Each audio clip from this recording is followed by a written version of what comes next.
mereka beriman kepada Allah dan bertakwa kepadanya, la fatahna alaihim barakah, maka pasti akan kami bukakan keberkahan-keberkahan minas sama'i wal ardh, dari langit-langit dan bumi. Walakin kadzabu, akan tetapi mereka mendustakan ayat-ayatku, kata Allah. Fa'akhadnahum bima kanu yaksibun, maka kami azab mereka terhadap apa yang mereka kerjakan. Al-Quran surah Al-A'raf ayat 96. Sadaqallahul azim wa sadaqa rasuluhun nabiyul karim wa nahnu ala dzalika minasyahidin wa syakirin walhamdulillahi rabbil alamin. Jamaah yang dirahmati Allah, bersyukur kita kepada Allah karena begitu banyak nikmat yang dititipkannya kepada kita. Maka kita puji Allah dengan kalimat alhamdulillah. Allah lah satu-satunya yang pantas dan layak untuk dipuji. Kita manusia tidak pantas, tidak layak untuk selalu dipuji. Karena pujian kepada manusia justru bisa memberikan mudarat kepadanya. Ya, sebab itu kita puji selalu Allah minimal satu hari 17 kali. Alhamdulillahirabbil alamin. Bersyukur kita kepada Allah juga dengan hadir kita ke masjid Allah ini merupakan bentuk syukur kita dalam perbuatan. Oleh sebab itu mari kita luruskan niat kita bahwa semata-mata kita hadir ke masjid ini untuk mencari ridho, mencari kerelaan Allah Subhanahu wa taala. Salawat dan salam kepada baginda Rasulullah Muhammad sallallahu alaihi wasallam sebagai abd dan syukur, hamba yang paling pandai mensyukuri nikmat Allah. Semoga kita termasuk umatnya yang mendapatkan syafaat dari beliau. Amin ya rabbal alamin. Melalui mimbar yang mulia ini, khatib mengingatkan diri sendiri dan kepada seluruh jamaah untuk selalu menjaga iman kita, meningkatkan ketakwaan kita kepada Allah. Karena kunci hidup menjadi baik dan bahagia hanya satu, yaitu dengan iman dan takwa kepada Allah. Allah tidak menilai kita dari seberapa banyak harta yang kita miliki, sedikit atau banyak harta yang kita miliki, tinggi atau rendah pangkat yang kita punya, bagaimana bentuk tubuh dan rumah kita. Tetapi Allah menilai seseorang itu karena takwanya kepada Allah. Inna akramakum indallahi atqakum. Sesungguhnya yang paling mulia di antara kalian di sisi Allah adalah yang paling takwa kepadanya. Jemaah yang dirahmati Allah, hari ini bertemu dua hari raya. Hari raya pekanan yaitu hari raya Jumat. Satu lagi adalah hari raya Idul Adha. Id artinya kembali atau perayaan, Adha artinya menyembelih. Artinya hari ini kita diperintahkan bagi yang mampu untuk kembali menyembelih hewan dalam kerangka untuk berkurban. Ada dua ibadah penting yang dilakukan kaum muslimin di bulan Zulhijjah ini. Yang pertama adalah perintah ibadah haji. Saudara-saudara kita saat ini melaksanakan ibadah haji lebih kurang 2 juta orang, sama dengan penduduk yang di Serdang. Berkumpul di Mina melontar jumrah merupakan bagian dari pelaksanaan ibadah haji.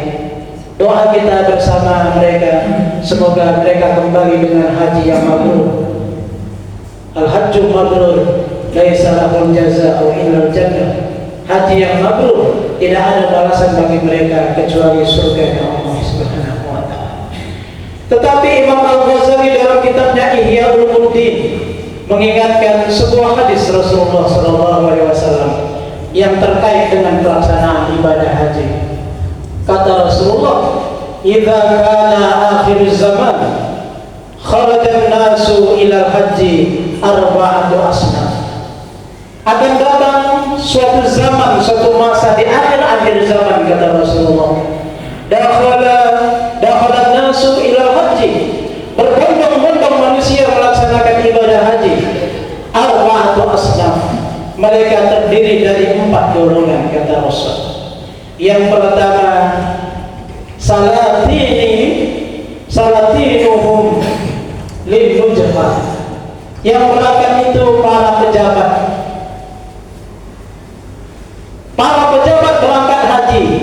tetapi tujuannya kata Rasulullah linuzha, untuk mencari ketenaran, untuk mencari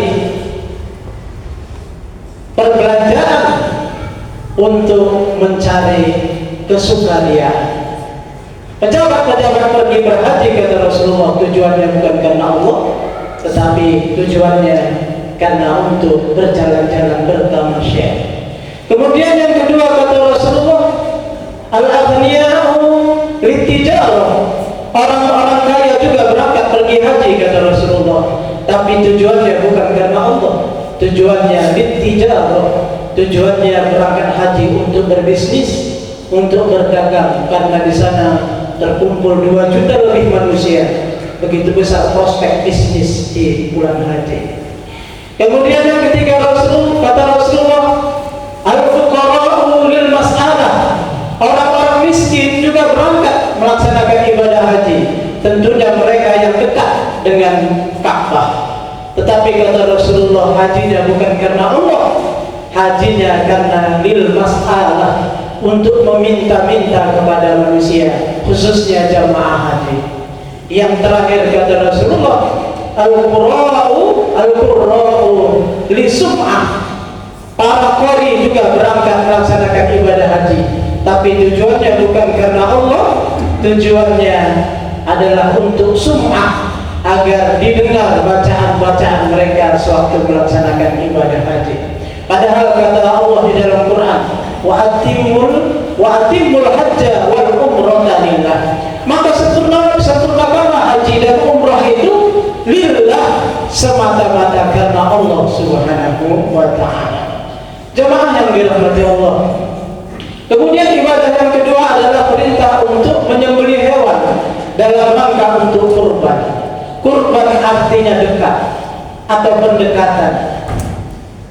Di dalam Quran surah Al-Baqarah ayat 186, Allah menginformasikan bahwa sebenarnya Allah itu dekat kepada kita. Wa idza sa'alaka ibadi anni fa inni qarib, kata Allah.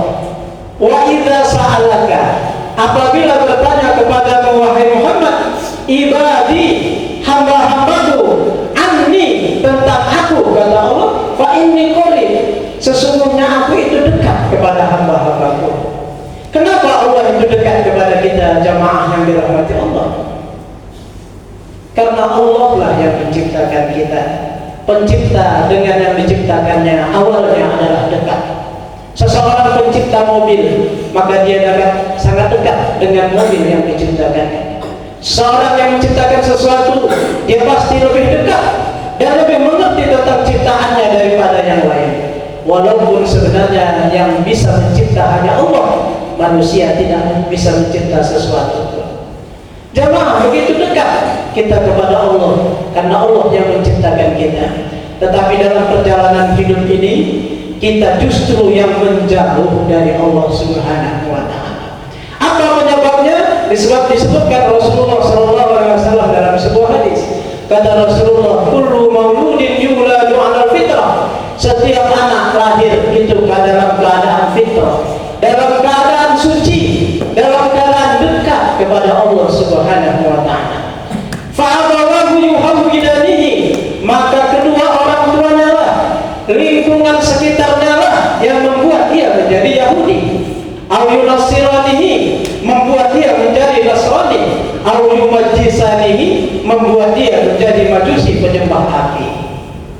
Jamaah yang dirahmati Allah, boleh jadi kita tidak masuk agama Yahudi, kita tidak masuk agama Nasrani, kita tidak masuk agama Majusi, tetapi sifat-sifat Yahudi, sifat-sifat Nasrani, kelakuan-kelakuan Majusi justru menjadi tauladan kita umat Islam.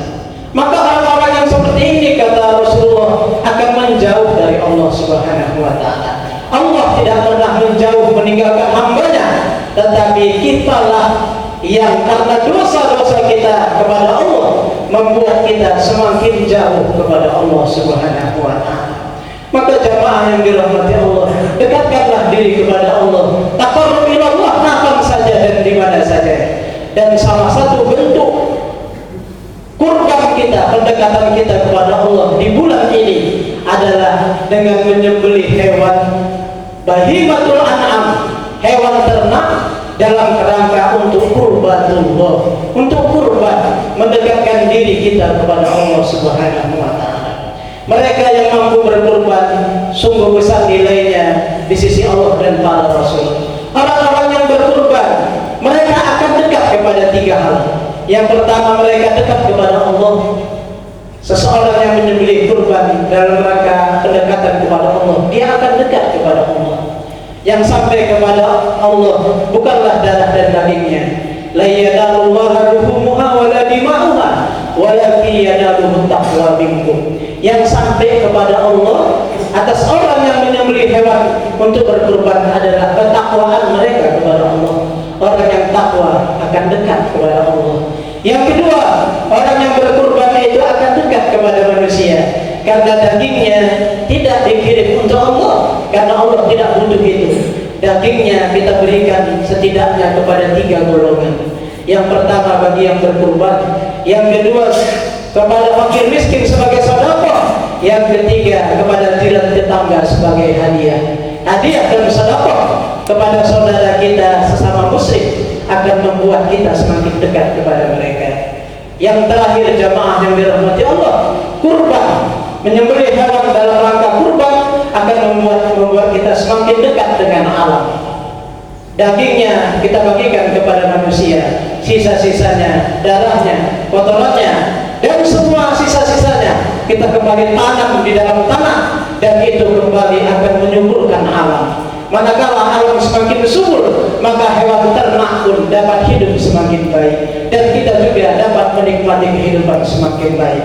Jangan kita rusak alam ini, karena Allah mengatakan di dalam Quran, kata Allah, zaharul fasadu fil barri wal bahri bima kasabat aydin nas. Telah nyata kerusakan di dalam dan di lautan bima kasabat aydin nas.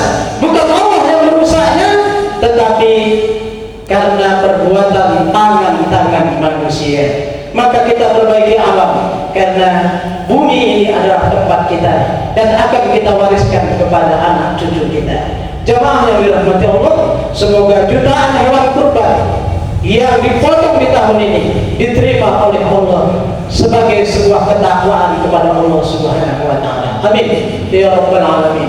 Barakallahu li wa lakum fil Qur'anil Karim wa nafa'ani wa iyyakum bima fihi minal ayati wa dzikril hakim.